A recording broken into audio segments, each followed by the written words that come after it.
Good morning students. 9th वाले बच्चे, सिद्धि हिंदी विद्यालय की इस ऑनलाइन क्लासेस में आपका हार्दिक स्वागत है।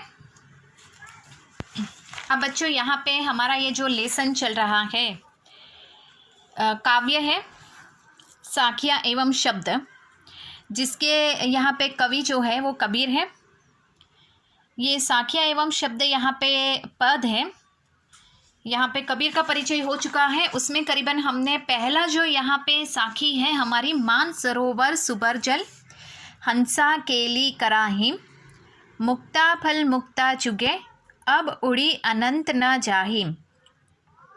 मैंने आपको शब्दार्थ भी बताए थे कि मान सरोवर यानी तिब्बत की एक बड़ी झील अर्थात मन रूपी सरोवर, जिसको हृदय कहते हैं।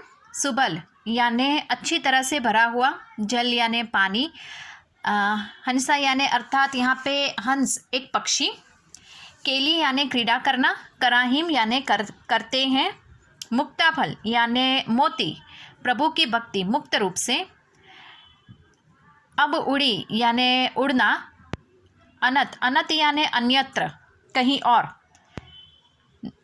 न जाही यानी जाना नहीं चाहते हैं। उसका पूरा अर्थ होता है कि मान सरोवर के स्वच्छ जल में हंस जो है वो खेल रहे हैं, क्रीड़ा कर रहे हैं और मुक्त रूप से मोती चुन रहे हैं। वे इस झील को छोड़कर अन्यत्र कहीं और जाना नहीं चाहते, अर्थात इस सृष्टि में भी यहाँ पे जो जीवात्मा है वो प्रभु भक्ति में लीन हो गए हैं। प्रभु भक्ति में आकर वो स्वच्छंद रूप से उनका आनंद उठा रहे हैं और वो इस सुख प्राप्ति को छोड़कर कहीं अन्यत्र दूसरी जगह नहीं जाना चाहते। यहाँ तक पहला जो साखी है हमने देखी थी। ठीक है बच्चों, ये रिवीजन किया हमने। अब दूसरी साखी की यहाँ पे बात है, प्रेमी ढूंढत मैं फिरो, प्रेमी मिले ना कोई, प्रेमी को प्रेमी मिले, सब विष अमृत होई। तो सबसे पहले यहाँ पे उसके हम शब्दार्थ जो है वो देख लेते हैं। प्रेमी ढूंढत मैं फिरो, इसमें प्रेमी शब्द जो है अर्थात प्रभु भक्त, ईश्वर को प्रेम करने वाला भक्त, प्रभु भक्त, फिरो यानी घूमते हैं, होई यानी हो जाता है। ठीक है, ये शब्दार्थ मैंने आपको बताए। अब उसका भावार्थ हम देख लेते हैं। कवि कहते हैं कि मैं ईश्वर प्रेमी अर्थात प्रभु भक्त में ढूंढता फिर रहा हूँ, पर अहंकार के कारण मुझे कोई प्रभु भक्त न मिला। जब दो सच्चे प्रभु भक्त मिलते हैं तो मन की सारी विष रूपी बुराई समाप्त हो जाती है तथा मन अमृतमय हो जाता है। तो यहाँ पे प्रेमी ढूंढत मैं फिरो अर्थात यहाँ पे जो भक्त होता है वो ईश्वर को ढूंढता है। प्रेमी मिले ना कोई अर्थात इस संसार में यहाँ पे कोई मुझे ऐसा इंसान नहीं दिखाई दिया। यहाँ पे प्रभु भक्त की बात हुई है। कवि कहते हैं कि ईश्वर प्रेमी अर्थात प्रभु भक्त को ढूंढता फिर रहा है। प्रभु भी भक्त को ढूंढता है और भक्त भी प्रभु को ढूंढता है, लेकिन जब दोनों मिल जाते हैं तब जो विष रूपी बुराई होती है वो भी समाप्त हो जाती है और अमृत रूपी जो अच्छाई होती है वो बाहर आ जाती है। समझ में आया? इसका सरल और सीधा भावार्थ ये होता है कि जो प्रेमी ढूंढत मैं फिरो, प्रभु जो है वो भी भक्त को ढूंढते हैं, प्रेमी मिले ना कोई, और जो भक्त भी है वो भी प्रभु को ढूंढते हैं, अर्थात उनको ऐसा कोई नहीं दिखाई देता। अहंकार के कारण मुझे कोई प्रभु भक्त ना मिला। जब दो सच्चे प्रभु भक्त प्रेमी को प्रेमी मिले अर्थात जब दो सच्चे प्रभु भक्त यानी प्रभु और भक्त दोनों जब मिल जाते हैं तब विष रूपी जो बुराई होती है वो भी खत्म हो जाती है और अमृत रूपी जो अच्छाई है वो बाहर आ जाती है। समझ में आया?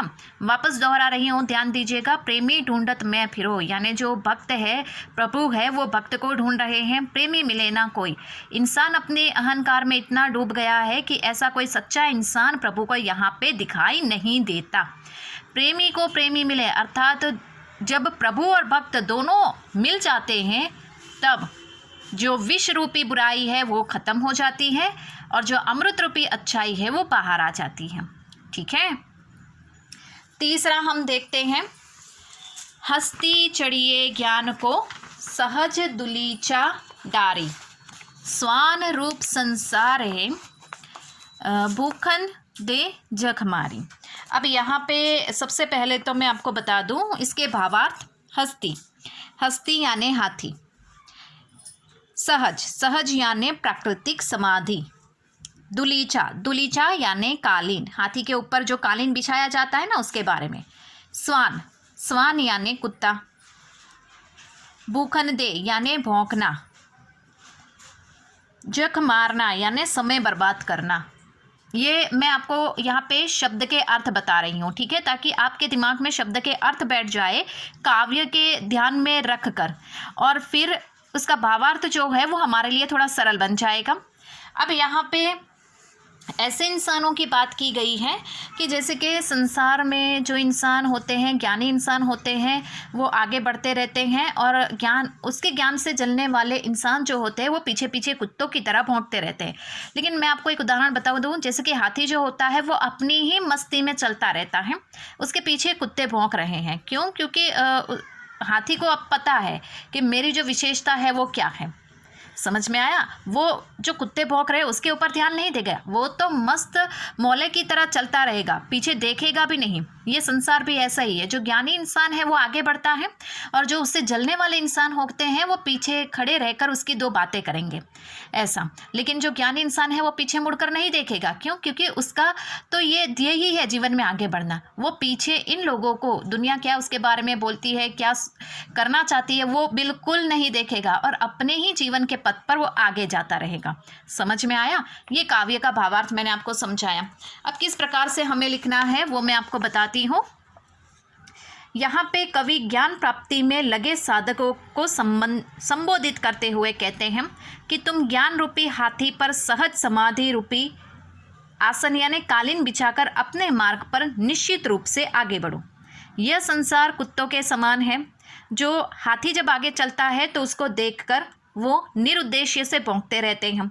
अर्थात साधक को ज्ञान प्राप्ति में लीन देखकर दुनिया वाले अनेक तरह की उल्टी सीधी बातें करते हैं, परंतु उसे दुनिया के लोगों की निंदा की परवाह नहीं करनी चाहिए।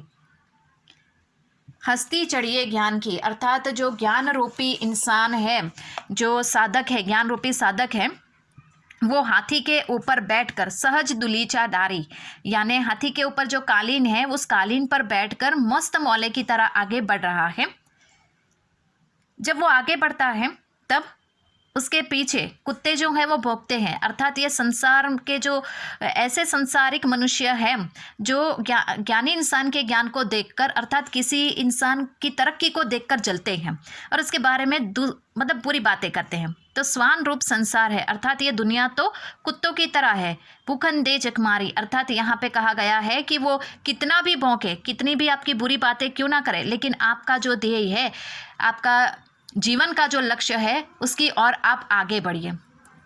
कुत्ते तो भौंकते ही रहेंगे, दुनिया तो बोलते ही रहेगी, उससे हमें कोई लेना देना नहीं है कौन हमारे बारे में क्या बोलता है, क्या सोचता है।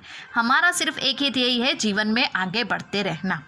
तो यहाँ पे वो हाथी का उदाहरण दिया है कि हाथी अपनी विशेषता उसको पता है और मस्त मौले की तरह आगे बढ़ता है, और कुत्ते उसके पीछे चलते हैं और भौंकते हैं। संसार में भी ऐसा होगा कि जो इंसान तरक्की की रास्ते पे आगे बढ़ता है तो दुनिया वाले उसकी दो बुरी बातें करते हैं, लेकिन हमें दुनिया की ओर नहीं देखना है और अपने लक्ष्य की ओर आगे बढ़ते जाना है। अब यहाँ पे चौथा, पखा पखी के कारणे सब जग रहा बुलान, निरपक होय के हरि बजे सोई संत सुजान। अब यहाँ पे बहुत अच्छी बात बताई गई है। सबसे पहले मैं आपको शब्दार्थ बता दूं। पखा पखी यानी पक्ष विपक्ष, कारणे यानी कारण, बुलान यानी बुला हुआ, निरपक्ष यानी निष्पक्ष, बजे यानी भजन करना, स्मरण करना, सोई, सोई यानी वही, सुजान यानी चतुर, ज्ञानी, सज्जन। ठीक है। अब बच्चों यहाँ पे चौथा जो यहाँ पे दिया गया है उसके बारे में बताया गया है। ठीक है। पखा पखी यानी पक्ष विपक्ष, कारणे यानी कारण, बुलान यानी भूलना, निरपक, निरपक यानी निष्पक्ष, भजे यानी भजन करना अर्थात स्मरण करना, और सुजान यानी चतुर ज्ञानी इंसान। ठीक है, अब उसका भावार्थ यहाँ पे क्या होता है वो मैं आपको बताती हूँ कि पखा पखी के कारण है। थोड़ा समझा देती हूँ आपको कि पक्ष विपक्ष के कारण संसार में कुछ एक लोग ऐसे होते हैं जो तेरा मेरा करते रहते हैं, पक्ष विपक्ष करते रहते हैं, और ऐसा करते करते वो क्या करते हैं, सब जग रहा भुलान, इस जग को ही भूल जाते हैं, इस संसार को ही, इस दुनिया को ही, दुनियादारी को, इंसानियत को भूल जाते हैं। निरपक होई के हरि भजे, जो इंसान निष्पक्ष होकर हरि यानी ईश्वर को बचता है, उसका स्मरण करता है, सोई संत सुजान, अर्थात वही इंसान सच्चा ज्ञानी है। अब समझ में आया आपको? ये बात यहाँ पे बताई गई है। हमें लिखना है ऐसा कि लोग अपने धर्म संप्रदाय को दूसरे से बेहतर मानते हैं। लोग अपने धर्म और संप्रदाय को दूसरों से बेहतर मानते हैं, पक्ष विपक्ष करते रहते हैं और निंदा करते रहते हैं, और जिसके कारण उनमें अहंकार आ जाता है और इस जग को अर्थात संसार को भूल जाते हैं। लेकिन जो इंसान निष्पक्ष होकर ईश्वर की शरण में जाता है, ईश्वर का स्मरण करता है, वो इंसान क्या कहलाता है? ज्ञानी, चतुर। समझ में आया बच्चों?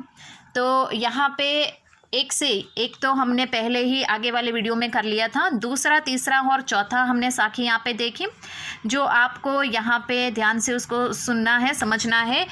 जब ये साखिया शब्द ख़त्म हो गए तब मैं यहाँ पे शब्दार्थ के साथ उसका जो यहाँ पे भावार्थ है वो भी मैं आपको बताऊँगी। ठीक है, तब तक के लिए यहाँ पे रुकते हैं। नेक्स्ट वीडियो में इससे आगे की जो बाकी की साखियाँ हैं उसको देखेंगे। तब तक के लिए थैंक यू।